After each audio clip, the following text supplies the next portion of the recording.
right, folks, we thought we would take a minute to talk about this situation that we see across Walt Disney World and Disneyland. And you might say, what situation is that?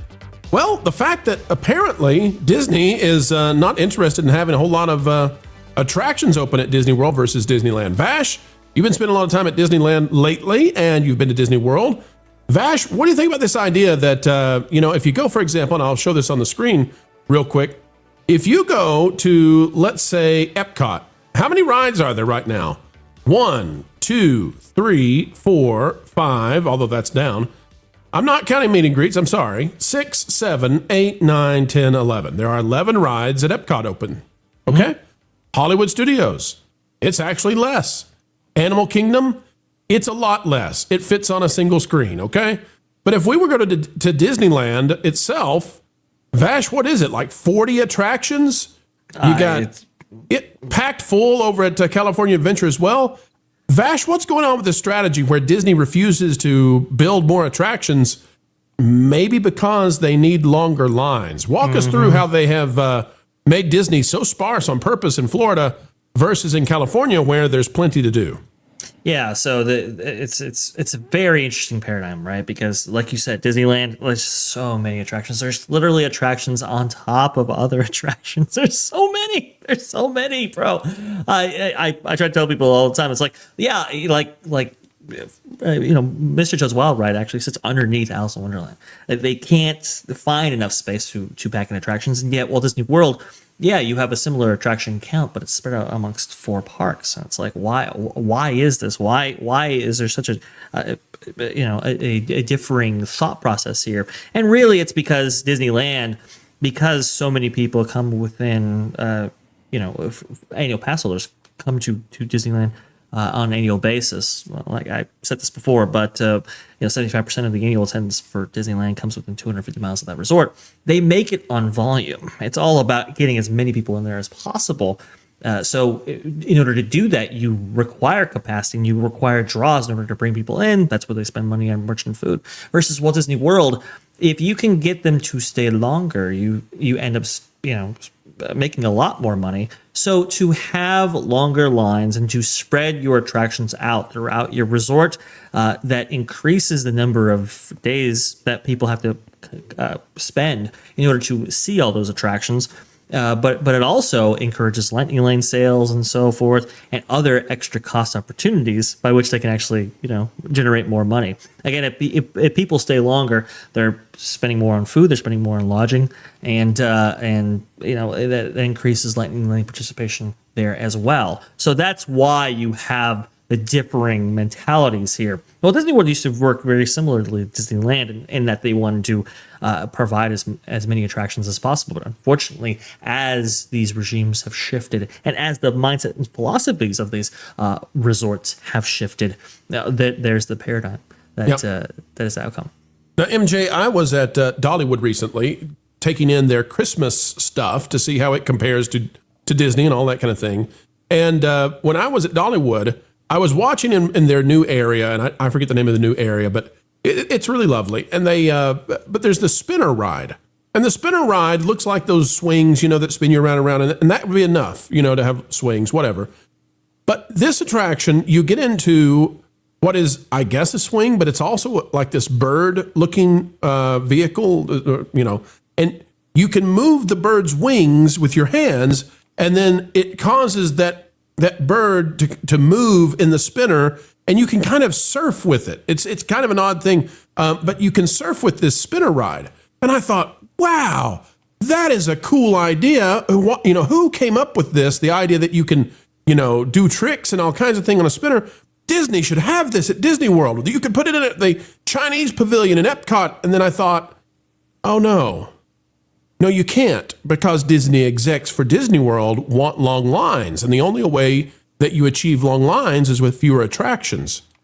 MJ, I think this is a terrible long-term plan, though, for Disney, but they do it 2 different ways, and I wish that they would get out of their own way and put in, like, why does Epcot not have a double-decker carousel?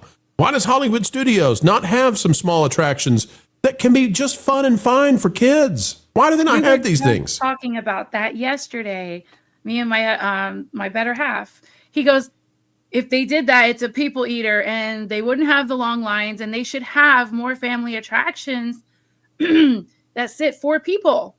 You want to sit next to your husband, you want to sit next to your kids, you want to sit next to your mom, her grandkids, whatever, whoever you're with. From, even if you're in a group of friends, you want to sit together, you want to look to your right, to your left. They don't have enough of these rides that are like family. Disney is supposed to be family friendly. That's what they're known for, catering to families, and they're steering away from that. And I just don't understand why we can't have attractions that can suit a family of 4. That's your typical family size. I know there's families that are 5 and 6 and 7, but typically it's a family of 4. It's mom and dad and the kids. We were just talking about this. I don't know why they don't want to do that.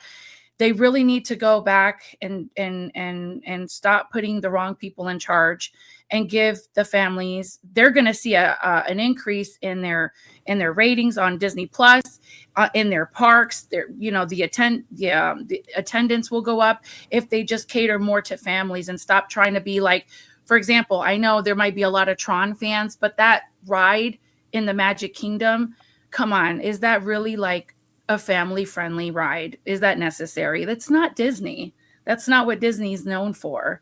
They need to give families back what they, in Disneyland, when they opened, Disney walked those streets. He had all those people. He was like, come bring your family. His whole thing was about families. And that's what the rides are supposed to be. And it's so frustrating. I'm glad we brought this up because we were just talking about it yesterday. It's crazy. Absolutely. Yeah. Yeah, but I think you're largely dismissing the idea that the modern Disney company is anti-family, so you can't buck that trend. Yeah, exactly. You're right. They need to not do that. Whoever's really telling pushes them into that their that's the way to business go is wrong. By the way, I found a picture of this bird spinner they've got at Dollywood, and this is really what inspired me to say, what in the world? Like, why can and this is a rainy, ugly looking day that the picture's been taken, but. Yeah, so the bird thing, there's a little steering wheel kind of thing, and you can move the parts of the bird, and then it causes you to go up and down in the spinner, and you can do tricks. You can turn left and right and do all these cool things. And if you rode this over and over, I bet you could actually pull off some cool stunts. And I thought, why?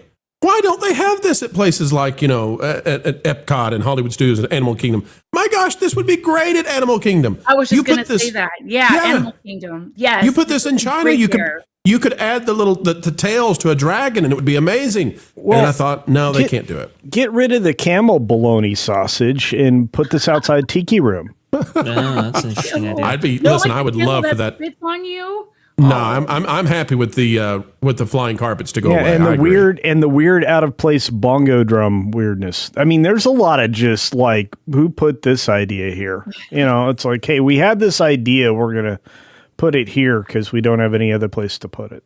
Well, part of it is apparently, and Disneyland's not the same way. Maybe it's because Disneyland was built earlier, and so it just already has all these rides. But nowadays, if it's Disney World, maybe it's for the shareholders. They refuse to put anything in that they don't perceive to be some sort of giant e-ticket.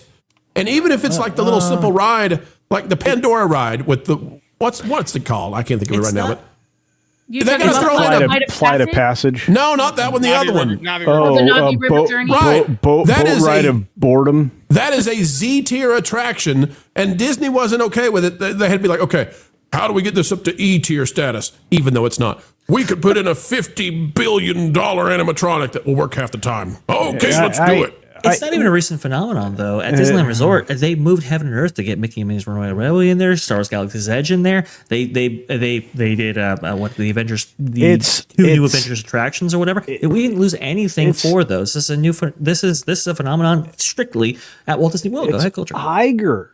It's Iger, guys. It's the true. IP Iger. You have to remember, he thinks IP has to be shoved down everybody's throat. He doesn't like the idea that the parks can be the founder of IP, right? The Jungle Cruise, that's a founder of IP attraction. Pirates of the Caribbean, founder of IP.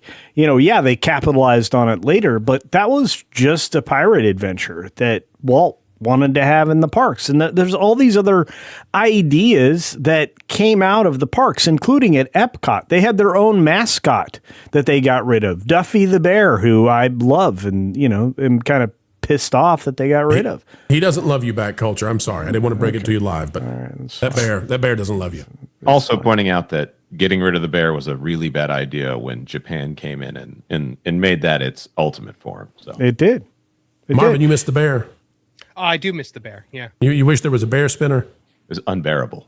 Yeah. I like find that the lack avatar. of bear disturbing. Very nice. Indeed. Well, Indeed. and then think about the IP they developed for Norway, right? Before they decided to, Get rid of Maelstrom. Make it Frozen the disappear, crap out of it. disappear. Yeah, I mean, they Frozen is a very expensive, positive overlay that I still think was a disaster when it was deployed and still is to this day.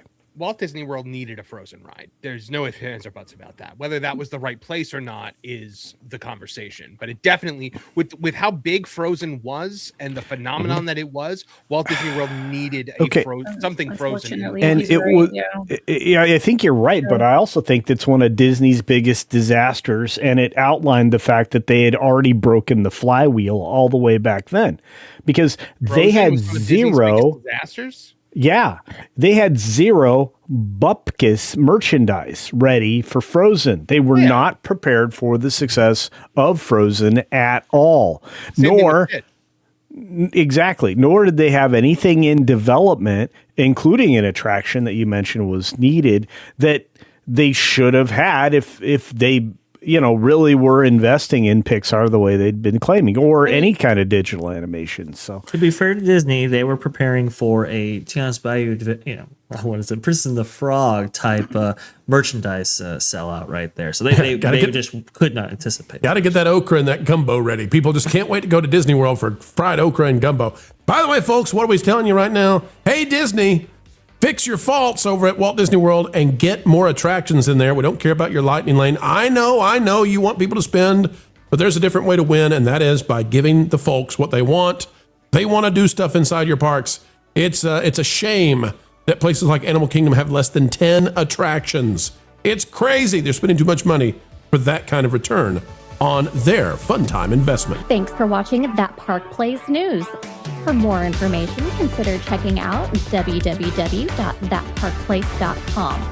And don't forget to subscribe, share, like, and send this out on your favorite social media accounts.